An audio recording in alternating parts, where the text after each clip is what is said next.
Good morning and welcome to the David and David on Real Estate podcast. Today we are on episode number 174 and we have Giovanni Barca from BMO Mortgages joining us again. Gio, welcome back. Thank you for having me back. Great to be here.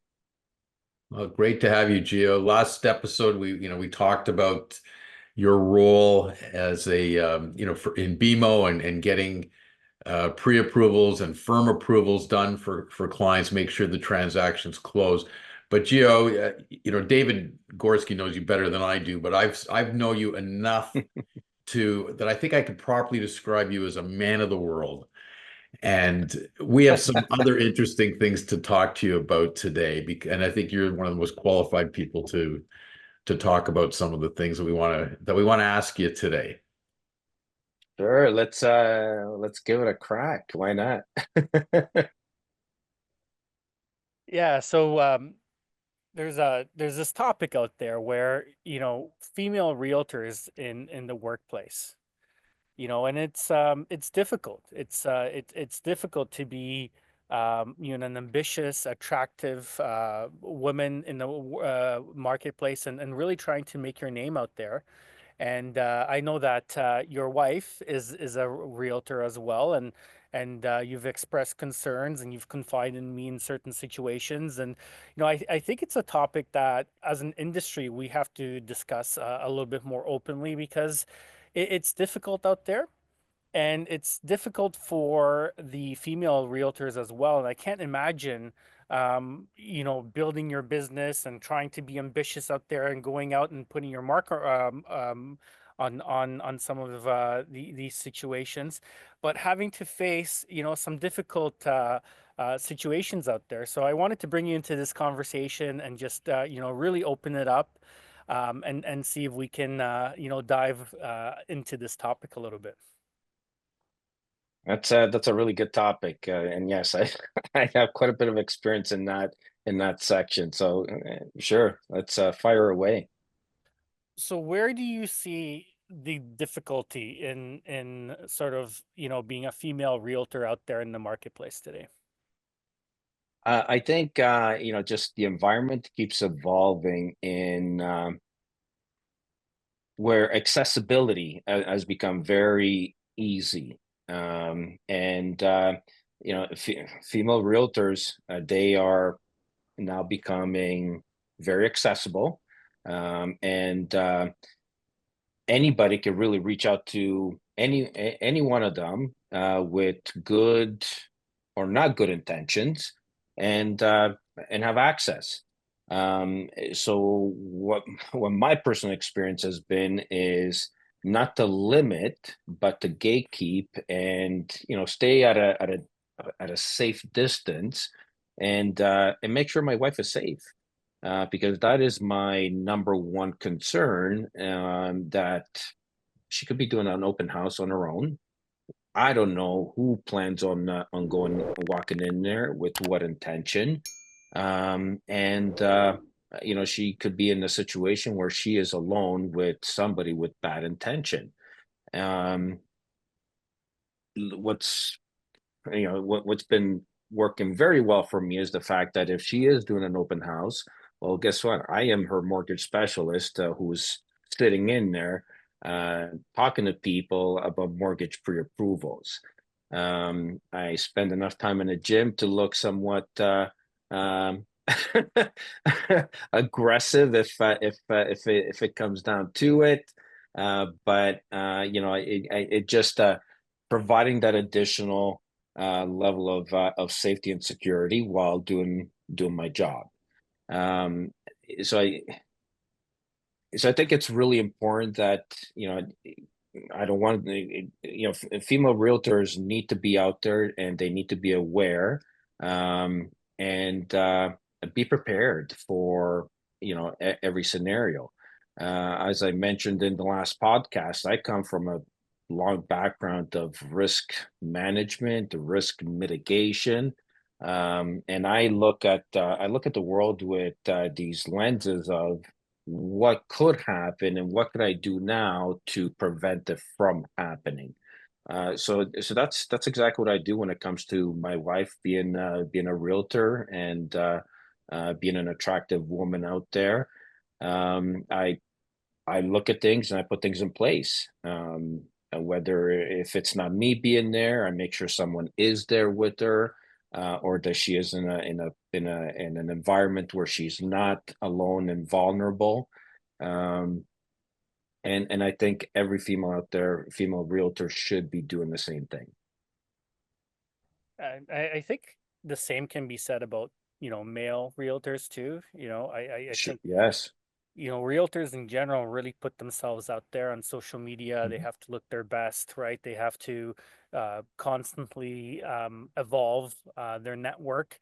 And I think, sometimes it takes a certain skill sets to be able to realize, what's really happening in the situation. Am I being approached because there's an opportunity for business over here, or are there other alternative motives? And I think every realtor really needs to develop this sense and really Mhm. be acutely aware of their surroundings and the situation. And as an office, we always advocate your first meeting should always be at the office. This is why we Mhm. have a professional workspace. This is why we have staff in place and coffee and a professional environment for you to bring in that client into a professional environment. If somebody has alternative intentions, they're never agreeing to meeting you at the office, right? If somebody wants to take you out for dinner, or wants to take you out on a romantic with romantic intentions, if you say to them, great, let's meet at my office, because there's certain paperwork and guidelines that we have to adhere to, because your intention is you want to do business with them, they're not going to say yes and show up to the office in hopes of getting a romantic dinner with you down the line. That's not going to happen, right? So I feel like, if you do want to be a professional realtor and really be in tune with what's happening, your first professional meeting has to be exactly that. It has to be in a professional environment. Exactly. I And think not everybody can bring muscle with them to these meetings because not everybody has a geo to go along. And I'm certain there's times where you're not available to go with your wife too, right? right. So another thing I've talked to realtors about before is don't it's part of your professionalism, right? So let's say you can't meet in the office here because you're going to show a property or whatever, but always set the boundaries when you're having that meeting that I only have a limited amount of time. I only have a half an hour. I only have an hour to be with you because I have another appointment, I have another meeting to get to, or I have to be at the office or whatever it is. So you're not open to it. Okay, yeah, thanks for having the house. Let's go have a coffee and discuss it, or let's go have lunch and have discuss this and discuss what we saw. And because your answer would be no, I can't, and I told you in advance I don't have time. So you always have that built-in excuse to get out of it. So you're never open to, well, I could have nothing planned. Yeah, sure, I have time to go have lunch with you. Scenario. You want to emphasize your professional. You always have another meeting, another thing you've got to attend to from a business point of view, or it's a family matter. No, I have to go pick up my kids from school, or I have to, take my mother for a doctor or something. But there has to be a time frame. I have this much time with you, and then that's it. You want more time with me? We're going to book another meeting somewhere. Yeah. And David Corman, the other big thing is, when you do get to that meeting, I think one of the biggest indicators of whether it's professional or anything else is if you get offered alcohol, you always say no. Like, hey, would you like a drink? Would you like a glass of wine? Would you like it's, oh no, I'll take coffee, I'll take tea, I'll take water.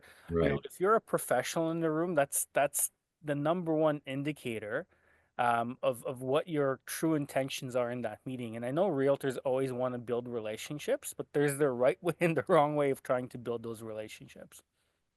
Yeah.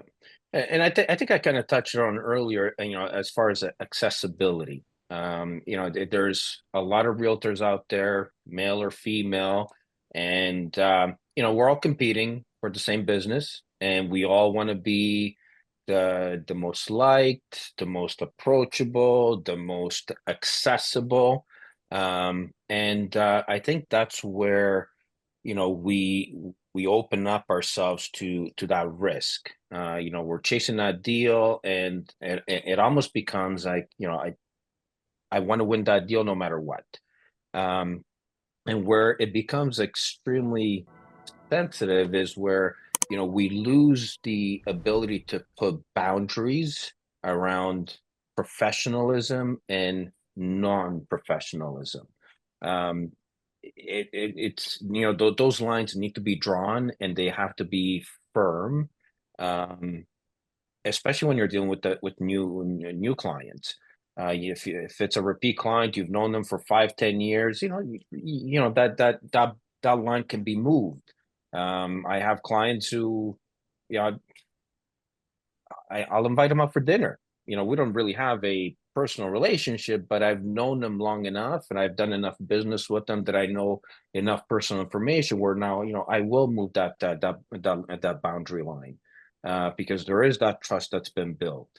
But that is a relationship that's been built over time.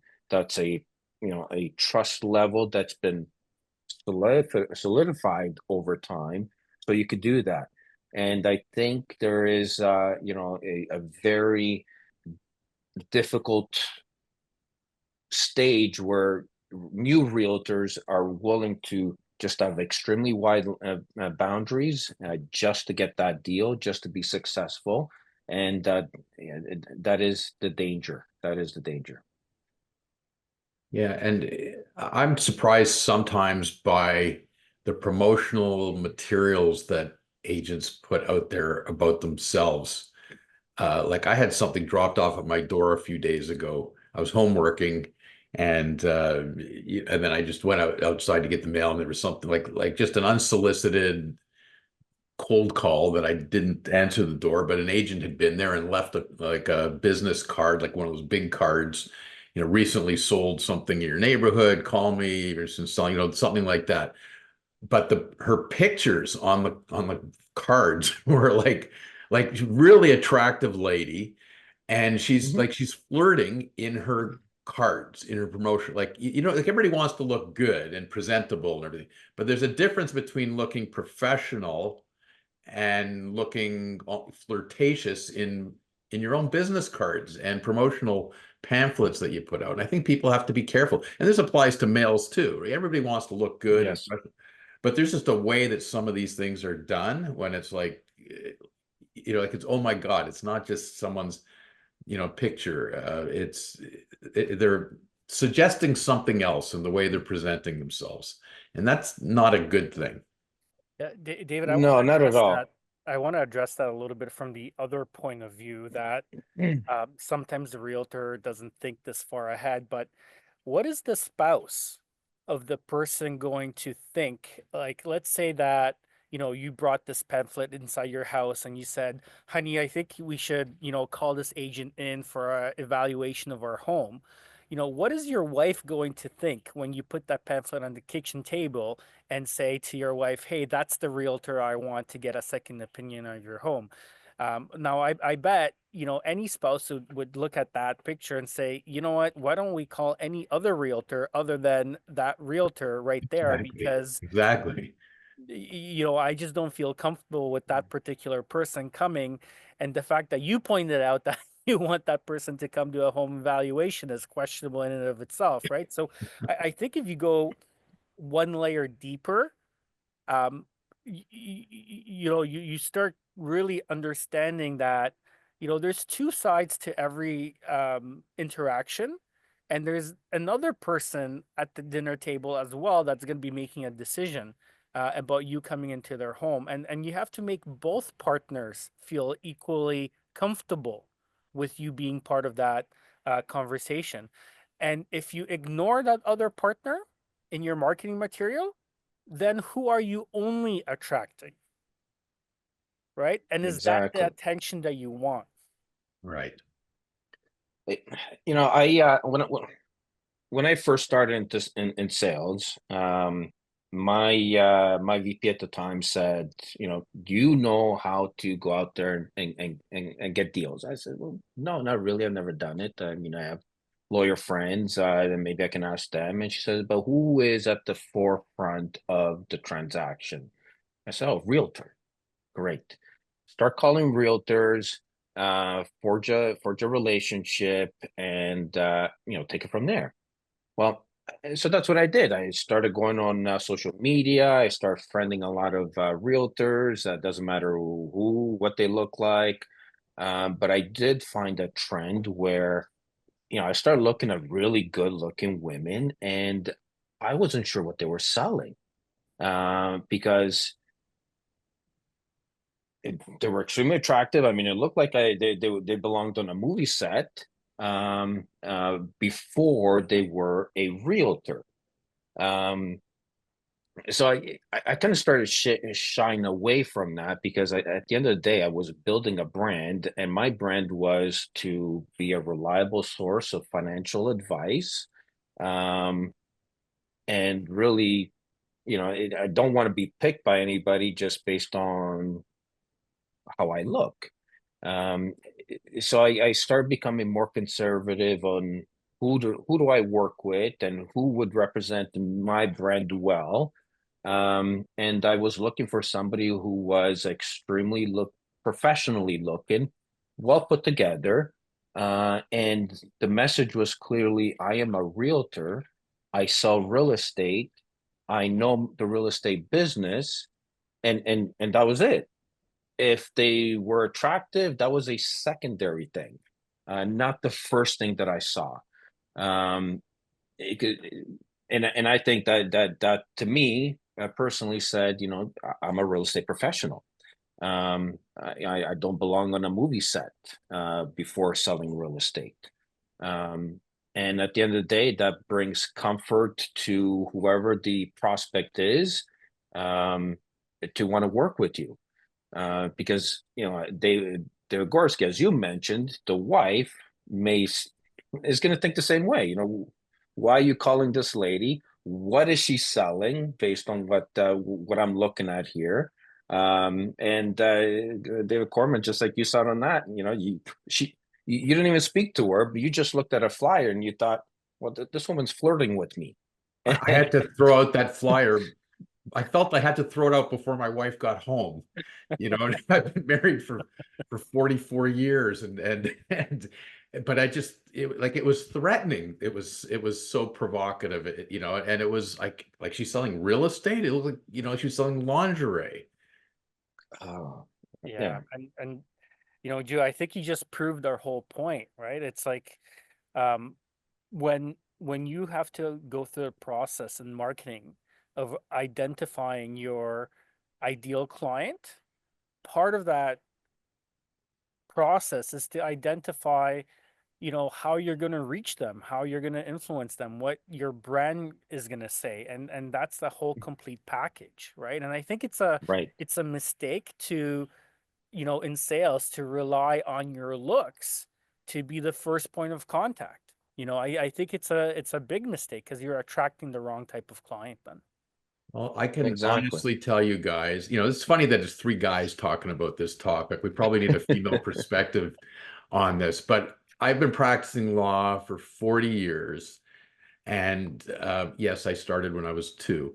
No, but I've been practicing for 40 years, and I can honestly say I have never had a client retain me because they thought that I was good looking. It has never happened. They may have retained me because they thought I was ugly enough and not threatening to them. Maybe that's happened, but it's never been the other way. Like, what do they want? They want to know that I'm trustworthy, I'm knowledgeable, I'm personable. Hopefully that comes across, and they'll retain me for those reasons. But I don't think I would never want someone to ever retain me because they thought, oh, let's that he's good looking. It's probably the opposite. So I think that's what every professional should want. Like, you want to be retained for the right reasons. You want to Mhm. be, and you want to have a relationship, and you want to be comfortable in those relationships. They want to be comfortable with you. And I think it's harder, I think, And again, it's three guys talking about this, but I think it's really hard for an attractive female. She can't Hmm. help but being attractive. I don't have that problem, but an attractive female has that. She can't help but being attractive. She's going to put herself together and she's going to look good no matter what she does. But she has to, Yes. then what does she have to do? She has to make sure she's trying to emphasize how professional she is, how good she is, how knowledgeable she is, because she's up against it. She has to experience something that I've never had to experience. And Well, I have firsthand experience with that because my wife, I met her through social media. Um, I I didn't think she was a realtor based on her profile. I knew she was in some sort of real estate business from what I could see from the pictures, whether it was staging or it was property management. Um, but I didn't know that she was a realtor. Very attractive woman, but you couldn't tell that she was a realtor. And she is the perfect example of doesn't matter what you put her in, she is an extremely good looking woman. Mhm. And for anybody looking at this podcast, she belongs to me. so, so what? So watch out for the big muscle guy. Yeah. Um, but, uh, but you're right. But she is extremely attractive, and then all of a sudden she comes out and says, "Oh, I've been doing real estate for 11 years." Well, there sparked, the next level of professional relationship, and it flourished from there. But for her, she is very aware of the risks out there, and again, doesn't matter what she puts on. She looks extremely attractive, but she puts this professional look, and she is aware of the situations that she's putting herself in, or she's aware that I'm right two steps behind her, looking out for her best interest. Right. So she has to make sure she's not flirtatious at all and make sure she's not encouraging anything other than a business professional relationship and emphasizing the services and that she can provide in her professionalism and get people they're comfortable because she's attractive, it's easy to be in her company, etc. But she's got to be more careful than others. Like I assume that a non-attractive agent, male or female, doesn't have to think about it quite the same way, but everybody should be mindful of it. hmm. Especially, in, It's in that it's in that industry, when you're actually going to people's homes and you're in those environments and you're having people come in your car and you're driving them around and spending that kind of time. You have to be careful in those situations. Absolutely. This industry has been very much glorified, with all the TV shows out there about real estate and everybody making sure they're all wearing expensive stuff, very small things, right? Because obviously they're on TV. But just like social media influences the world, so do these TV shows. And the message out there is that if you want to be a successful realtor, you have to look a certain way. Well, that is definitely not because Right. as much as I like to think that I can compete with the Brad Pitts and Tom Cruise of the world, I definitely cannot. And but I find my niche, I find my comfort level, and I still do what I do successfully, right? And people get into that mistake of saying, "Hey, just because something's glorified, then I gotta follow that trend and look the same way." And that's sometimes the farthest from the truth, right? But David Corman, to your point, Geo is at my cottage right now as we speak. And last night we were sitting together, actually going over the podcast itinerary, and the girls were in the background. And when this topic came up, it was amazing how involved they got, and the feedback that we were hearing from them. And you are right. It is very difficult for an attractive woman out there because one of the comments I got from my fiance is that her open house sign with her picture got stolen. That's Really. how far people are willing to go sometimes, Right. to really go out of their way. And she said to me, she's like, "David, you have no idea. I don't even tell you, but I get asked out on dates on a daily basis from my sign calls, from my social media posts, and she's like, it's extremely disheartening, and I have to put so much of my energy into vetting and into, putting guidelines and boundaries, and sometimes as male professionals, we don't understand how tough it can be sometimes for certain people out there in the industry, especially around this topic. Yeah. Yeah. It's probably the most dangerous industry for women out there, because if you go in the corporate world, there is so much policy. There's departments dedicated to protecting women's rights and harassment. Real estate does not have that. As a broker owner, you really, that's your corporate structure, but really you can't put all of that in place to protect them other than providing them with education and support, via coaching. But big corporations, they put a lot of money towards protecting women from this kind of behavior. And I've worked with the big banks for a long time. I've been a senior manager with the big banks, and I've dealt with it firsthand. And it is, it is serious. They take it very, very serious.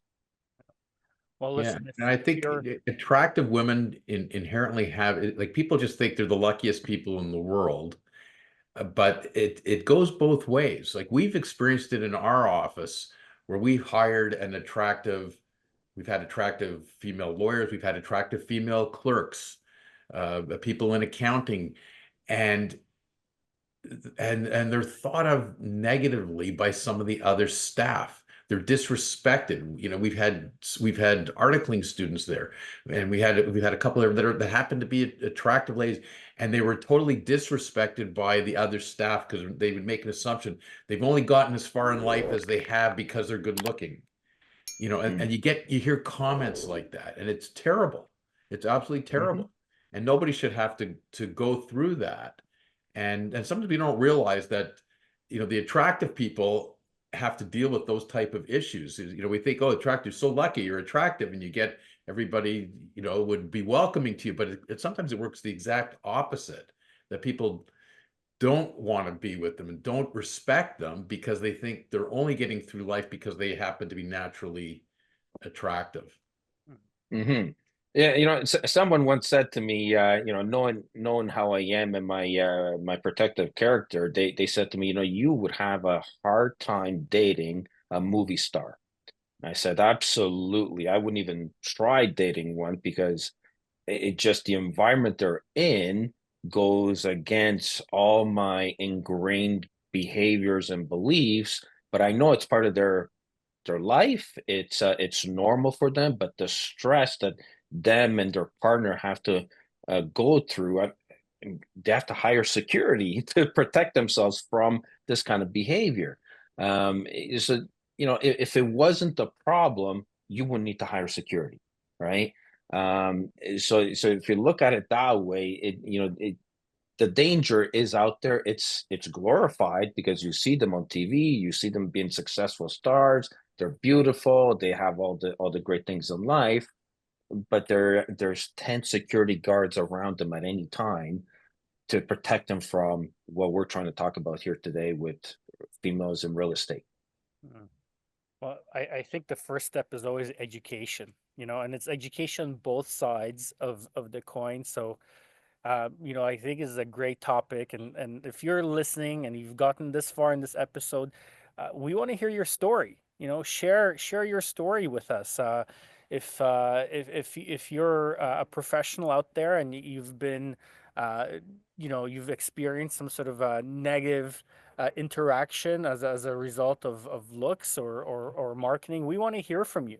Because I think that if we share some of these stories through our episodes, it's going to help and it's going to shed light on this growing problem. And I think boundaries are so important. I think being aware of your surroundings is really important. I think the messaging that you put out in your flyers and your social media is absolutely crucial to setting the right boundaries and to setting the right atmosphere. And again, make sure that your first meeting with your client is in a professional environment.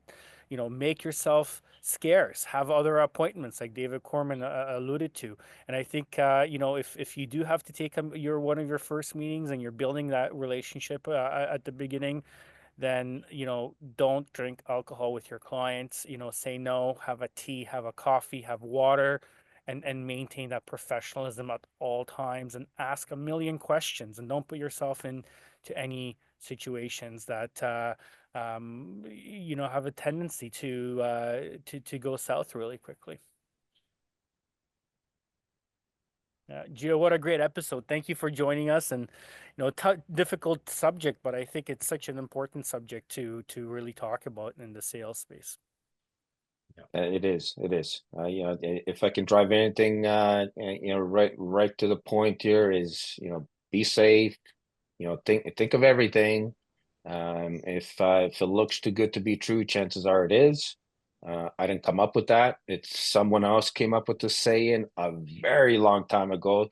So there's a lot of evidence to support the truthfulness in that statement. This has been great. It's too bad we even have to have a topic like this, but I think it's really important, and it's nice hearing your perspective on it, and what both of you guys go through. I know your significant others that are attractive women, and my wife's in the same category. She's always been that way too, but she's been in a work environment where it's more an office environment, people coming in, and there's lots of flirtation that goes on there too, but she's not as exposed as your wife and your fiance are when they're out, in these other environments. So I'm glad they're taking the right precautions. This was a great topic, guys. Thank you. Thank you, Gio. We'll have you on next Thank time. We'll you. continue the conversation. Thank you, everybody, for Amazing. tuning in.